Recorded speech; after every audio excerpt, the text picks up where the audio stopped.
Hello everyone, in this video I'll be showing you a God Slayer build guide in Baldur's Gate 3. This is a modded class made by P, and it's now available on console with 5 different subclasses, and I'll talk about each of the subclasses and I'll show you what I think to be the most powerful of them. Now, the God Slayer level 1 adds both the strength and constitution modifier to your armor class. In addition, you'll also add dexterity to your armor class, so we can get some absurd numbers here wearing just clothing. So I'll show you all of that in this video. As well, for our ability scores, it's strength based, obviously, but doesn't mean that we have to go full strength. If you're in Act 1, go to Auntie Ethel and buy strength potions. This will set your strength at 20 right at the start of the game. Later on, you can set your strength to 27, which will give you a +8 to your armor class. Pretty huge.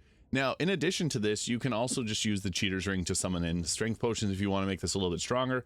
There's a few different routes that you can go. I think actually building around dexterity is the best way to make this as strong as possible, because we can build up our strength by other means. We can use the constitution amulet to give us an even higher constitution. So going with something like this for stats is not bad. You could also put some of the points into constitution early on in the game. So you can go maybe something like 14 strength, 16 dex, 16 constitution. I think one of the best weapons for this is the Fowler Alluve weapon, but I'll show you all the different options that we can go with to make this as powerful as possible. And as well, the 5 different subclasses, I'll talk about the best ways to go about that. At level 2, we get ourselves adding scars. So you add basically half your character level to your armor class. So, or not to your armor class, to the damage reduction. So at level 12, you get a -6 to damage. So that's pretty nice. But here is where we get to choose our subclasses. So the Armageddon Survivor is probably the tankiest of the 5 choices here. So this will add our constitution modifier to our damage reduction on top of the adding scars there. Divine Slasher's nice. It's more reckless of an attacker, but the Faith Crusher I believe to be the most powerful one. Wave Slasher gets dark vision, which is great because it's magical dark vision. With the Faith Crusher here, the sheep-like masses fall on their god, flee in the sight of you. You'll catch them before they make it step past the powerfully honed reactions. You may now take an additional reaction per turn. So this is pretty fun. There are ways to multi-class and make use of that reaction because we don't have counterspell, we don't have riposte. So obviously that causes some issues, but we get one of the best abilities later on. The Ichor Drinker is pretty nice too. At level 10, the Ichor Drinker will heal for half of a critical hit's damage, which is really nice. But I'll show you how the Faith Crusher can be very strong, because we can add fire to our damage and make our attacks hit really hard. Now for our feat, I think Deck and Dexterity up will give us the highest possible armor class. We want to make this very powerful. At level 5, we get extra attack and the Rebuke. So at start, basically you get Death Ward. So if you get taken to 0 health, you can regain 1. So that's nice to have. At level 6 here, we get ourselves the Magic Resistance, getting advantage on saving throws against spells and other magical effects. Pretty nice, a little extra defense there. At level 7, we get the Iron Grip. So you get the ability of Blind Sight. And we also get Righteous Smash. So this is a subclass or action here. You smash in the ground, releasing your rage to the ones who spurned you. At 7th level, you can use your action to make a melee attack against all creatures within your weapon's reach. So this is from the Faith Crusher. You can hit a bunch of enemies with this. It's pretty strong. Now at level 8 here, we get ourselves another feat. So I think to make this as strong as possible, taking up dexterity is kind of the way to go. You could build around other stats too, but going that way works well.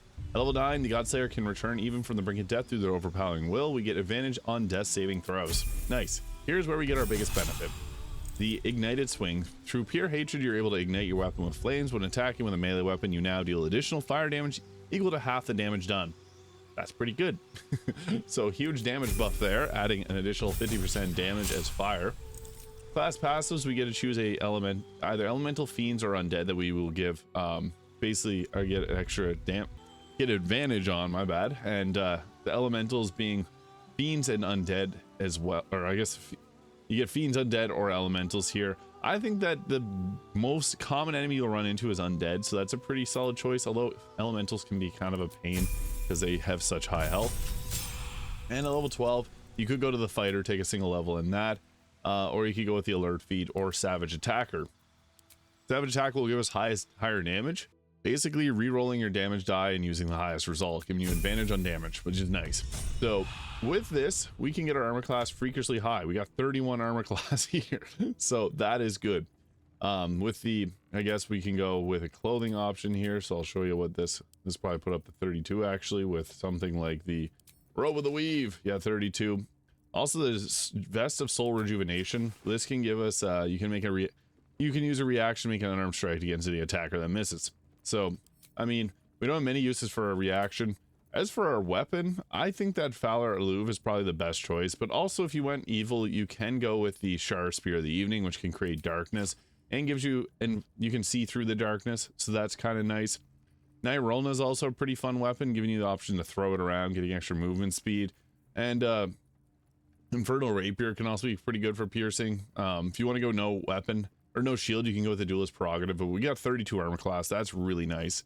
And you could also go obviously with the Baldur and Giant Slayer for the weapon, but Fowler Alluve here is another great choice. So you go that road. Yeah, the Fowler Alluve there. And go with the Shrieking Song.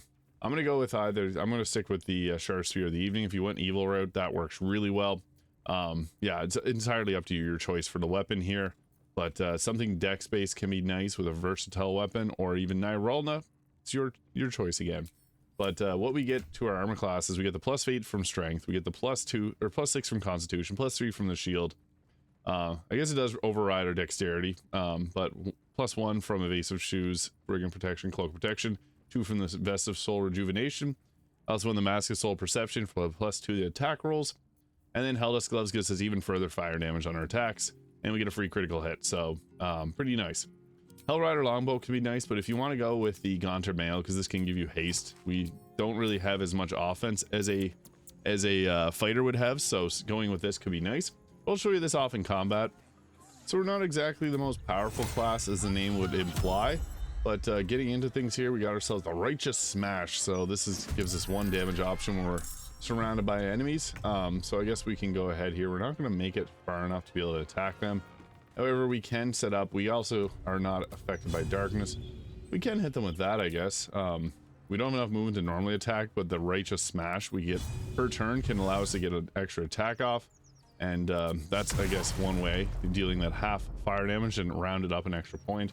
I guess it counted the extra fire from my weapon there, but we can go with, I guess, we got ourselves a ranged weapon attack. Not the most ideal, but it's something. Disadvantage, but still attacking. And boom, 14 and 3. And yeah, I guess we'll end our turn there, allowing them to come towards us. They'll dash, come at us, and oh, athletics failed. Good. We could have got shoved to our death there. That would have been very bad. Typically what you want to do is you want to get multiple enemies around you so you can do that range or that multiple attack there. And with the Shar Spear of the Evening, we have dark vision, so we can do some dark shenanigans.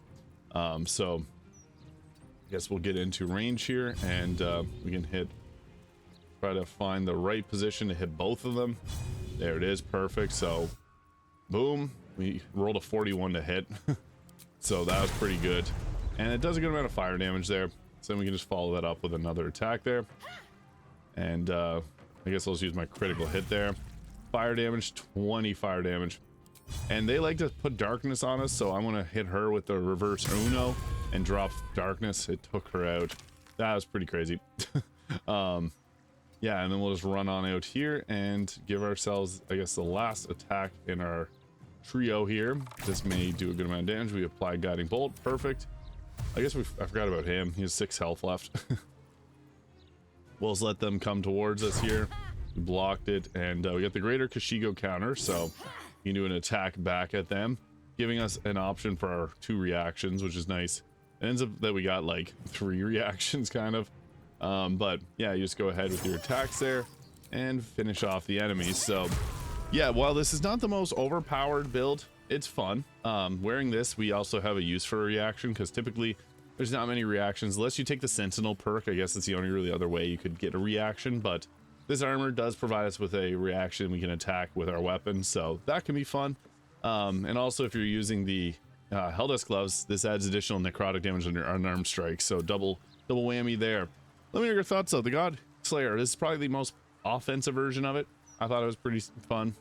This attack here, Righteous Smash, is quite nice. So let me know your thoughts in the comments. Hit the subscribe button below if you haven't already. Thank you to ZentP for making this build, or this mod, and it's now on console, so check it out. Thanks for watching. I'll see you in the next one.